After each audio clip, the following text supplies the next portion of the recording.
안녕하세요. 책 읽어주는 여자 에젤 강미경입니다. 성복교회 이태희 목사님께서 목회 현장에서 만난 여러 인생들의 이야기를 들어보면 내가 하나님 앞에 서기 전에 무엇을 선택해야 할지 깨닫게 됩니다. 들으시면서 한번 생각해 보세요. 전라북도 어느 교회에 집회를 인도하러 가서 마지막 날 안수기도를 하는데 어떤 여자 환자가 강단 바로 아래 길게 드러누워 있는 모습이 눈에 띄었다. 단 아래로 내려가 살펴보니 한여름임에도 두꺼운 이불로 칭칭 몸을 두르고 있는데 이불을 들춰보니 암에 걸려 수술받은 자국이 붉어져 나와 있고 배는 복수가 차서 고무풍선처럼 부풀어 있었다. 순간 코에 땀이 흘렀다.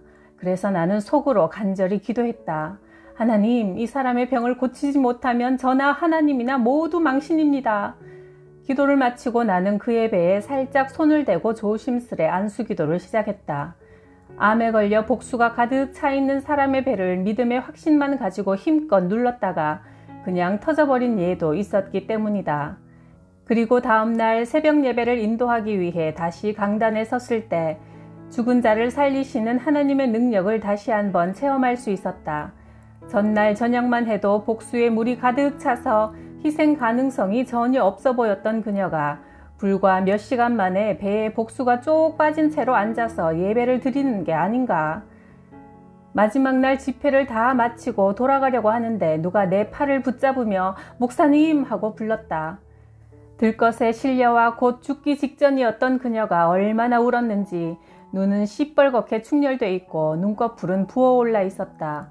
목사님, 저 이렇게 제 발로 걸어왔어요 하며 복받쳐 오르는 감정을 억누르지 못하고 울먹였다. 정말 감사한 일이군요. 그런데 어떻게 몸이 그 지경이 되었습니까? 궁금해서 물으니 그분의 사연이 이어졌다.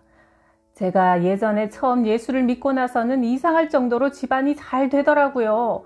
그래서 집도 사고 살림도 늘려나갔는데 교회에만 오면 무슨 명목의 헌금이 그리도 많은지 차츰 짜증스러워지기 시작했어요.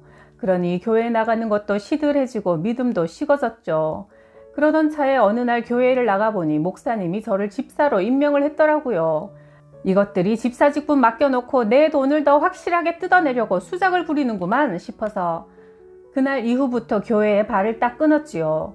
시골에서 100명도 안 되는 교회에서 집사 임명을 받자마자 교회를 안 나오니 담임 목사님이 수차례 저를 찾아와서 다시 교회에 나오시라고 종용하셨지만 저는 오히려 마음이 점점 더 강팍해져서 목사님께 삿대질을 하며 망신을 주어 돌려보냈어요. 그런데 그렇게 헌금 내기 아까워서 교회와 인연을 끊어버린 지 6년 되던 해 식사를 하면 소화도 안 되고 거북해서 병원을 찾았더니 작은 병원에서 큰 병원으로 또 종합병원으로 옮기면서 4개월 동안 배 수술을 2번이나 받았습니다. 그러다 보니 입원비와 수술비로 모은 재산 다 날려버렸고 그러고도 얼마 전 담당 의사가 일주일을 넘기기 힘들겠다는 통보를 해와서 죽을 날만 기다리고 있던 차에 목사님의 부흥의 소식을 듣고 들것에 실려온 것인데 이렇게 하나님께서 완악한 저를 불쌍히 여기셔서 기적적으로 살려주셨습니다 하면서 펑펑 울었다. 만약 그가 집사의 사명을 기쁘게 잘 감당했더라면 사업과 건강에 하나님의 축복을 물붓듯이 받았을 것을 사명대로 살지 못함으로 환난과 고통과 시련이 닥쳐온 것이다. 우리 교회 나오시던 부부가 남대문 시장에서 옷장사를 하셨다.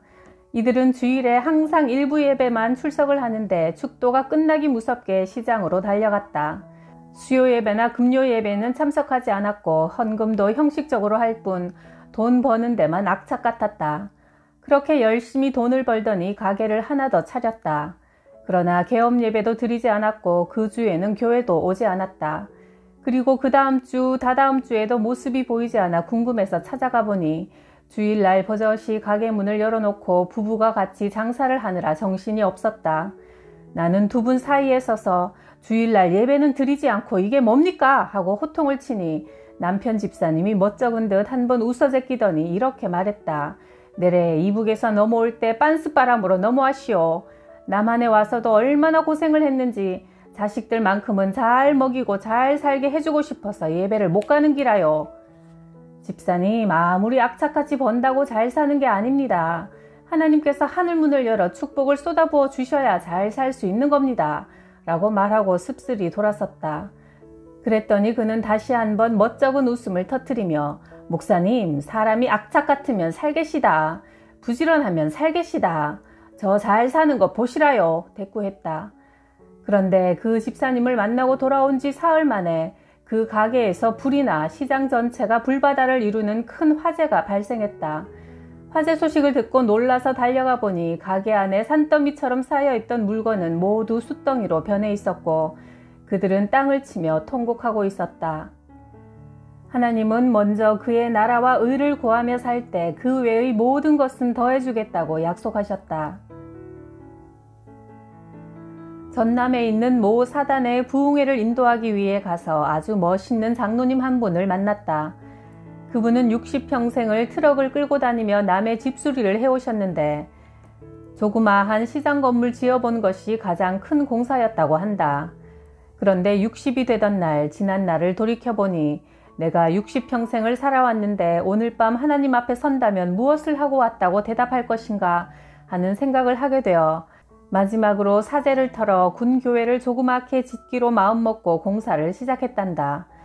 그런데 그 후부터는 이상하리 많지 일거리가 밀려들더니 하나님께서 큰 축복을 해주셔서 마침내 종합건설회사를 세우게 되었고 작년 한 해만 해도 순수익이 40억에 달했다고 한다. 정부와 군부대에서 쏟아져 들어오는 일감이 엄청났고 하나님께서 명예까지도 높여주셔서 요즘은 참모총장, 장관, 국회의원, 시장 같은 부류의 사람들이 주로 섭외를 해와서 그들과 자주 만난다고 한다. 나는 이분의 말씀을 듣는 순간 하나님은 죽이기도 하시고 살리기도 하시며 가난하게도 하시고 부하게도 하시며 낮추기도 하시고 높이기도 하신다. 가난한 자를 먼지더미에서 일으키시며 궁핍한 자를 거름더미에서 드사 귀족들과 함께 앉게 하신다는 사무엘상 2장 6절에서 8절 말씀이 떠올랐다. 우리가 아무리 거짓 신세가 되었다 해도 하나님의 눈에 합당하여 축복하시기만 하면 귀족들과 함께 앉게 하실 것이다. 초대 대통령 이승만 박사는 장로이면서도 자신의 동상을 만들어 남산에서 제막식을 하고는 며칠 후 4.19가 터지면서 자유당 정권이 몰락하여 하야했다. 박정희 대통령도 주일학교 교사까지 하셨던 분이 삽교천에 인어상을 만들어 놓고 제막식을 하고 절을 한 뒤 그날 밤 저격을 당해 세상을 떠났다. 하나님은 우리가 우상 숭배하는 것을 가장 싫어하신다. 돈보다 자식보다 그 무엇보다 하나님을 우리 인생의 1번으로 삼을 때 물질의 풍요함도 자식의 장래도 책임지고 인도해 주실 것이다. JF 케네디 대통령의 아버지 조셉 케네디가 쓴 눈물 어린 자서전을 읽어본 적이 있다. 그의 첫째 아들은 중풍으로 죽었다. 둘째 아들은 비행기 추락사고로 죽었고 셋째 아들인 JF 케네디는 달라스에서 암살당해 죽었다. 넷째 아들 로버트 케네디는 대통령 후보로 LA에서 유세하다가 권총 6발을 맞고 그 자리에서 즉사했고 또 그 로버트 케네디의 아들은 마이애미에서 음탕한 짓을 하다가 인생의 만족함을 얻지 못하고 자살했다. 조셉 케네디는 양조장을 해서 돈을 많이 번 사람이다. 그는 자서전에서 이렇게 쓰고 있다. 내가 만든 술을 먹고 얼마나 많은 가정이 파괴되었으며 내가 만든 술을 마시고 얼마나 많은 사람이 교도소에 갔으며 내가 만든 술을 먹고 얼마나 많은 사람이 죽었는가. 내가 이제야 심은 대로 거두는구나 하고 수료했다. 북한에서 순교하신 유모 장로님은 주기철 목사님이 감옥 생활을 하실 때 옥바라지를 하시며 그분의 남은 가족들을 돌봐드렸다고 한다. 유 장로님은 살고 있던 집까지 개조해서 미림교회라는 이름으로 세우시고 끝까지 신앙의 절개를 지키다 순교당하셨지만 그분의 자녀들 8남매는 모두 남한에 넘어와서 성장했다. 큰아들과 둘째, 셋째 아들은 의학 박사가 되었고 넷째 아들은 법학 박사로 서울대 총장이 되었으며 다섯째와 여섯째 아들은 미국에서 의사로 일곱째 딸 또한 모 병원 원장으로 일하고 있다. 그의 남편은 부총리를 지냈는데 지금은 모 대학 이사장인 장로가 되었으며 막내딸은 박사학위를 받아 뉴욕 생화학연구소에서 연구실장이 되었다. 심는 대로 거둔다는 것은 영적인 세계나 육적인 세계나 만고불변의 진리다. 하나님 보시기에 선한 것을 심어서 자손 대대 복을 거두시길 바란다. 내가 생명과 사망과 복과 저주를 네 앞에 두었으니 너와 너의 자손이 살기 위해 생명을 택하고 네 하나님 여호와를 사랑하고 그 말씀을 순종하며 또 그에게 복종하라. 신명기 30장 19절 말씀. 미국을 순회하면서 집회를 했는데 같은 나라 안에서도 5시간의 시차가 있을 만큼 그 넓은 대륙을 돌아다니며 하루도 쉬지 않고 일주일 내내 강행군을 했더니 코피가 터졌다. 그 소식을 들은 그곳 교회 장로님이 다음날 휴식차 주위 관광을 시켜주겠다고 제안했다.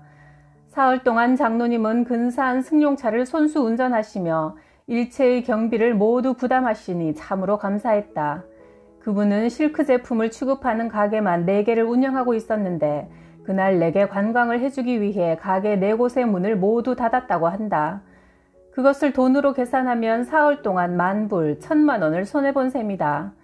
나는 새삼 감사하면서도 미안한 생각이 들어 장로님과 찍은 사진을 붙여놓고 장로님을 위해 기도해드리겠다고 약속했다. 그랬더니 장로님은 자신의 사연을 들려주었다. 목사님, 넓은 저수지에 헤아릴 수 없을 만큼 많은 물고기가 살고 있었습니다. 그러다가 가물어서 물이 빠지면 물고기는 어디론가 사라지고 더 가물어지면 저수지의 바닥이 갈라지겠죠. 한국에 있을 때 제가 운영하던 회사에는 직원이 수백 명 있었습니다. 저는 하나님이 저를 축복하신 것을 모르고 제가 잘나서 잘 먹고 잘 사는 줄 알고 교회에서 맡은 직분들을 적당한 수준으로 줄였지요. 그랬더니 제 저수지에 물도 줄어들기 시작하더라고요. 사업이 기울자 친구들이 하나둘 떠나버리고 직원들도 다 나가버렸습니다. 나중엔 바닥까지 쩍쩍 갈라지기 시작해 아내와 자식들과도 함께 살 수 없어 헤어지게 되었습니다.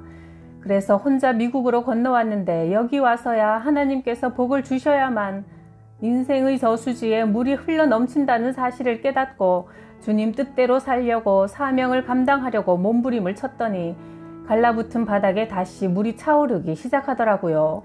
그래서 얼마 전 헤어졌던 아내와 자식도 미국에 들어오게 되어 다시 합쳤습니다. 가게 4개의 직원도 여러 명 두었고요. 목사님, 제가 하나님께 받은 사역을 잘 감당할 수 있도록 저를 위해 기도해 주세요 하며 눈물 흘리는 그 장로님의 얼굴이 얼마나 아름답게 느껴졌는지 모른다. 사람이 악착 같다고 다 잘 사는 것이 아니다. 하나님께서 하늘의 문을 열어 복을 부어주셔야 잘 살 수 있는 것이다.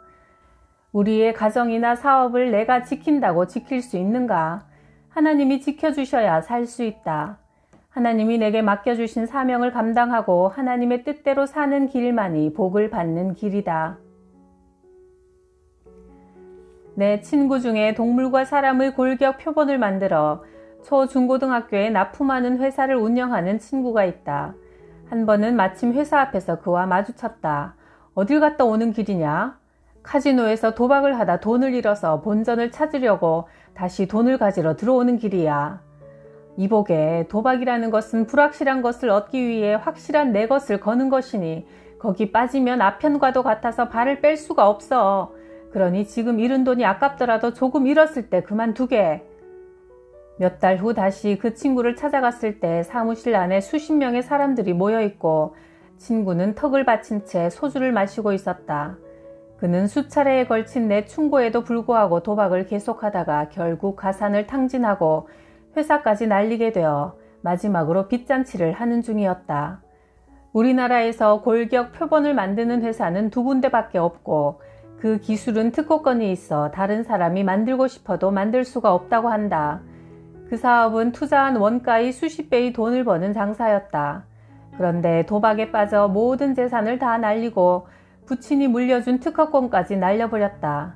그 이후 그 친구가 사라져버린 지 10수년이 지난 어느 날 내가 집회를 마치고 택시를 타고 교회로 돌아오는 길이었다. 흔히 택시를 타면 그러하듯이 기사님과 세상 돌아가는 이야기를 나누려고 몇 마디를 던졌더니 그 기사 양반은 예, 아니요 라는 짧은 대답으로만 일관하다가 목적지에 도착해서도 고개를 돌린 채 손만 내밀어 돈을 받는 것이다. 내가 이상한 생각이 들어 운전기사 앞쪽으로 돌아가서 얼굴을 살펴보니 25세 사장이 되어 고급 승용차만 몰고 다녔던 바로 그 친구였다. 그는 눈물을 흘리고 있었다. 나는 그를 교회로 데리고 와서 예수 믿기를 간곡히 권한 뒤에 함께 기도드리고 헤어졌는데 그는 그 후로 신앙생활을 시작했다. 우리가 사는 동안 불가항력으로 죄를 범하였다면 철저히 하나님께 회개하고 돌이켜야 한다. 그러면 다시 살 수 있다. 너희는 하나님을 찾아라. 그러면 산다. 아모스 5장 6절 말씀. 어떤 집사님은 1년 내내 하루도 가게 문을 닫지 않고 장사하고 주일에도 부부가 서로 교대로 예배에 참석하며 억척스럽게 장사했다. 그래서 내가 1년 내내 가게를 하루도 쉬지 않으면 힘들지 않으십니까? 물으니 저는 평생 감기 한 번 걸린 적이 없습니다. 라며 웃었다. 그리고 얼마 후 미국에서 집회를 마치고 돌아오니 그분이 병원에 입원했다는 소식이 들렸다. 달려가 보니 갑자기 혈변이 나왔는데 암이 장 전체에 퍼져서 더 이상 손 쓸 수가 없는 상태라고 했다. 그 집사님의 몸 안에는 이미 6, 7년 전에 과로로 암세포가 생겨 지금까지 소리 없이 자라온 것이다.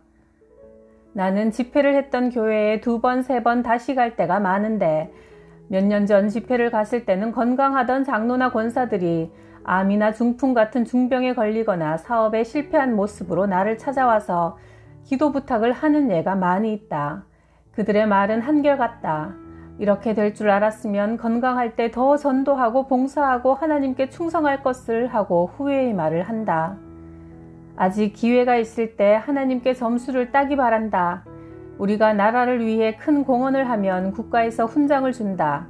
훈장 받은 사람이 설령 살아가다가 죽을 죄를 지었어도 정상을 참작해서 사면되는 일이 있다. 우리나라의 대표적인 대재벌이었던 모 회장이 마지막 세상을 떠나게 되었을 때 그의 임종을 지켜달라는 부탁을 받고 찾아갔다. 그는 시커먼 얼굴로 보리죽을 하루에 종이컵 1컵 분량씩만 먹고 있었다. 그의 모습을 보며 저분이 과연 우리나라에서 돈이 가장 많다는 사람인가? 저렇게 인생의 막을 내릴 것을 누구를 위해 그렇게 악착같이 돈을 벌었단 말인가? 하는 생각을 하며 인생의 무상함을 보는 듯해 착잡했다. 그는 결국 한 평의 땅에 묻혔다. 오늘 하나님은 우리에게도 어리석은 자여 오늘 밤이라도 네 영혼을 불러가면 남은 것이 누구의 것이 되겠느냐 하고 물으신다. 이 방송을 들으시는 모든 분들 다 하나님을 선택하셔서 복을 누리고 나누는 삶 사시길 바랍니다. 혹시 선택을 잘못해서 고통 중에 있더라도 다시 하나님께로 돌아오기만 하면 멋진 패자부활전도 주시니까요. 낙심하지 말고 오늘도 하나님만 붙듭시다. 구독, 좋아요, 댓글로 응원해 주셔서 감사해요.